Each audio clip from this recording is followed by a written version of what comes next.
From the opinion pages of the Wall Street Journal, this is Potomac Watch. Is President Biden too old and too much in physical and mental decline to be president for another 4 years? That question once seemed impertinent, but it is now moving to the fore after he took another fall last week, this time at a Air Force Academy commencement speech. And suddenly, not just people on the political right, but Democrats who've been talking about it privately for some time are suddenly talking about it, at least on background publicly, and it has broken out into a political debate of some sort.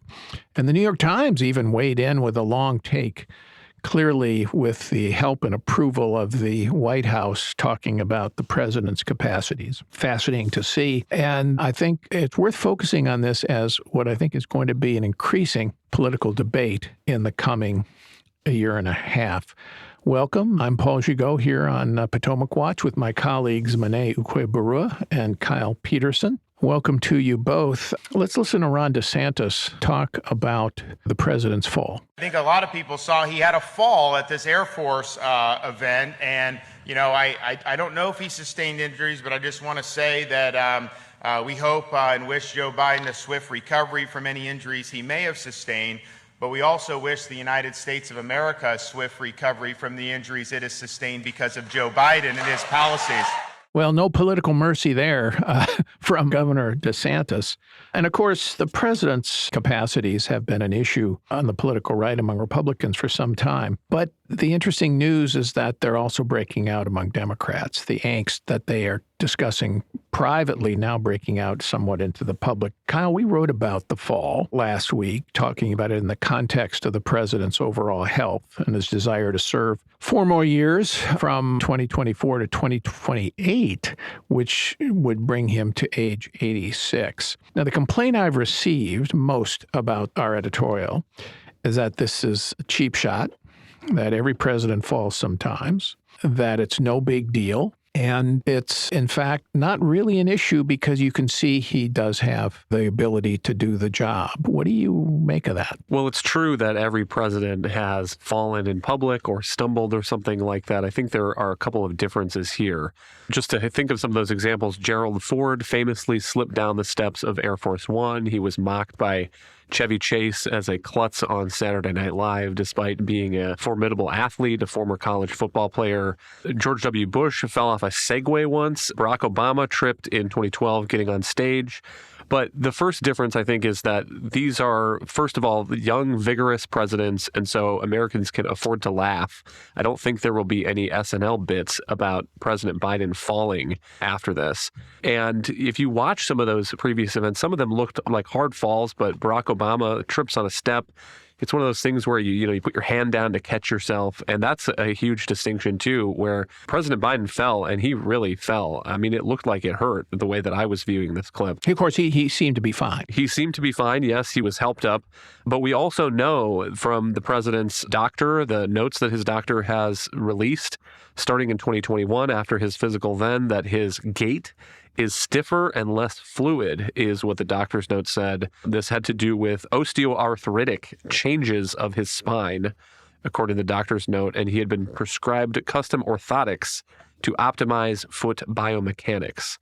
And so it's not as if this is a 45-year-old president missing a step. This is an 80-year-old who wants to serve until he's 86.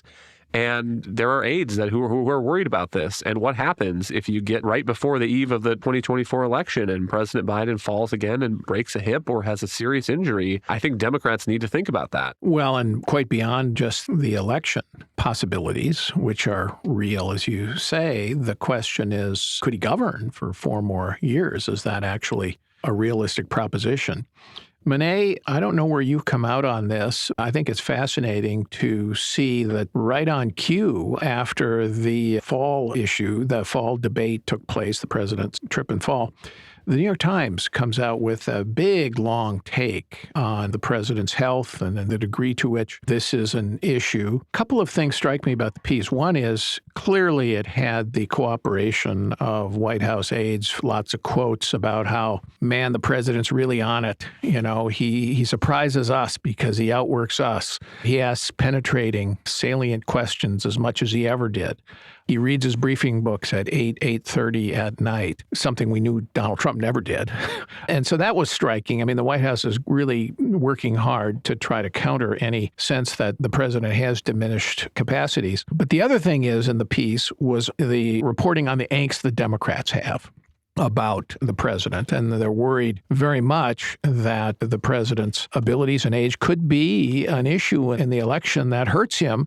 And a la Kyle's point, and maybe even would help versus Donald Trump, who, of course, is soon going to be 77 himself. Absolutely. I could not agree more about the fascinating nature of the New York Times piece that came out recently on Biden's age as a document of how his administration is thinking about his age and also where the broader press and the liberal establishment are thinking about it. It is very clear that it was a managed and balanced piece. It had a lot of testimony about Biden's reduced schedule compared with some of his predecessors, but like you said, it almost was in completely equal parts, giving anecdotes about how sharp and surprisingly with it he happens to be in certain episodes. And so it's very clear that both the Times and most likely the White House were very intent on making sure to present this as an even-handed account of Biden's facilities.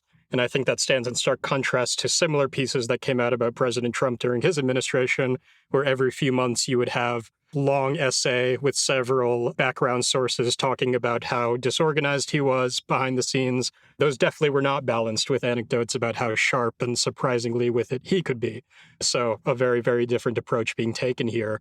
I do think that it's interesting to think about how liberals broadly and how the press are mulling over Biden's age as a potential liability in terms of governance and also in terms of his re-election prospects.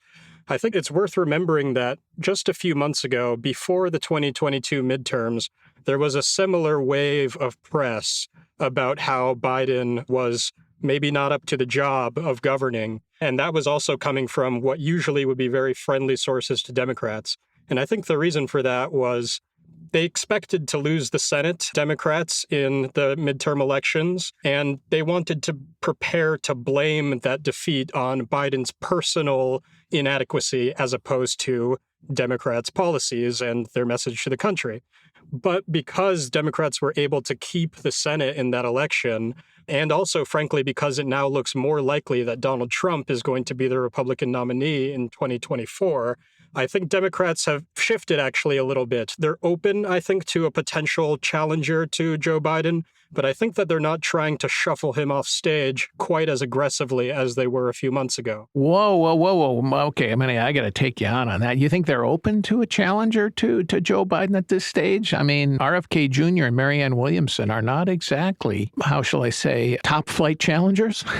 I couldn't agree more with that, although it is fascinating to see how well RFK Jr. in particular is polling and shows the desire for an alternative. But what I mean is that I think a lot of establishment Democrats would be very, very happy for Gavin Newsom from California or Gretchen Whitmer from Michigan to throw their hat in the ring, or at least to prepare to get in if Joe Biden really shows himself to be a liability to the party going down the stretch.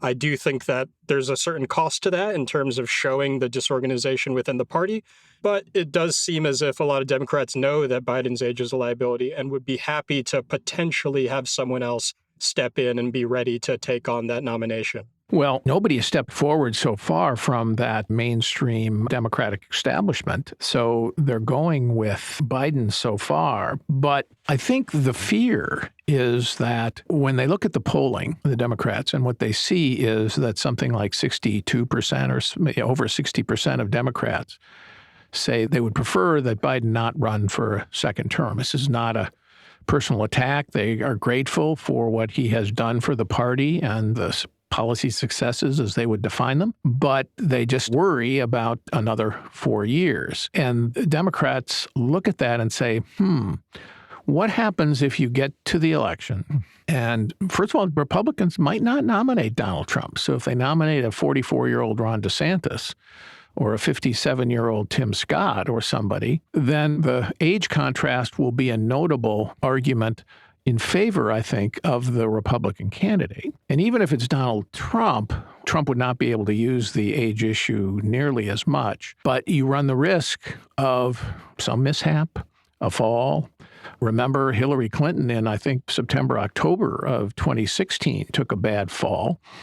And that became a couple of days story about her. So the press corps probably wouldn't cover it very well, but the voters will get their own say about that, Kyle. Yeah, the poll that I was looking at recently was the Washington Post ABC figures recently, and Americans were asked whether Biden is in good enough physical health to serve effectively.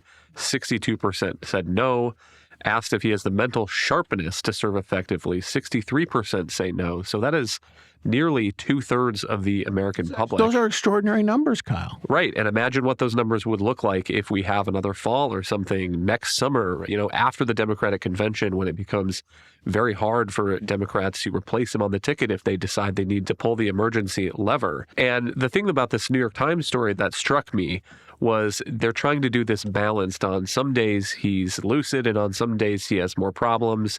And they talk about how he was woken up at 3 a.m. when there was a missile that struck Poland that may have been Russian. And then the next paragraph is about how on Take Your Child to Work Day, he was having trouble listing his grandchildren. He was asked the last country he visited and the name of his favorite movie and drew a blank. And I think a lot of voters look at that and say, this is not a job where you can have good days and bad days like that. But I can't remember certain movies either, Kyle. I mean, well, my response here is thank goodness that the missile didn't hit Poland on Take Your Child to Work Day when he was having trouble talking about his grandchildren. And so I think this is an underrated vulnerability for Democrats. And the problem seems to be a collective action one where they like President Biden, they like what he's done, but somebody needs to move first. Somebody needs to stick their neck out to do the challenge.